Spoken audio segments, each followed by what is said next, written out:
સમાચારમાં આગળ વધીએ। આજે રાજ્યમાં વીજળીના કડાકા સાથે વરસાદ થશે। હવામાન નિષ્ણાંત અંબાલાલ પટેલે આગાહી કરી છે। 27 જુલાઈથી રાજ્યમાં વરસાદનું જોર ફરીથી વધશે। 27 જુલાઈથી 5 ઓગસ્ટ સુધી પવન ભેજનો રહેશે અને તેના કારણે વરસાદ પડી શકે છે। પશ્ચિમ ભારત પર અસર થવાથી રાજ્યમાં વરસાદી વાતાવરણ રહેવાનું છે। એ સાથે દક્ષિણ ગુજરાત અને સૌરાષ્ટ્રમાં ભારે વરસાદની પણ આગાહી કરી છે। ઓગસ્ટના પહેલા અઠવાડિયામાં ભારે વરસાદની આગાહી કરવામાં આવી છે। ઉત્તર અને મધ્ય ગુજરાતની નદીઓમાં પૂરની સ્થિતિ પણ રહેશે। અમદાવાદની સાબરમતી નદી બે કાંઠે વહેતી થશે તેવી આગાહી છે।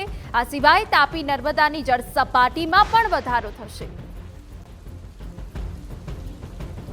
राज्य भिन्न भिन्न भागों में वरसाद થઈ શકે રહેશે, જેમાં ઉત્તર મધ્ય ગુજરાતના ભાગો, પૂર્વ ગુજરાતના ભાગો અને છેક અમદાવાદ ગાંધીનગરના ભાગોમાં પણ વરસાદ થવાની શક્યતા રહેશે।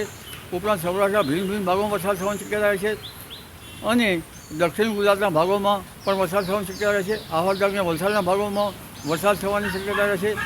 પરંતુ હવે સૌરાષ્ટ્રના કેટલાક ભાગોમાંથી વરસાદમાં રાહત મળતી જણાય અને આ વરસાદ જે છે એ લગભગ કચ્છના ભાગોમાં થઈને પાકિસ્તાનના ભાગોમાં પ્રભાવી રહે, એટલે લગભગ પાકિસ્તાનના સંલગ્ન ભાગોમાં ઉત્તર ભારતના ભાગોમાં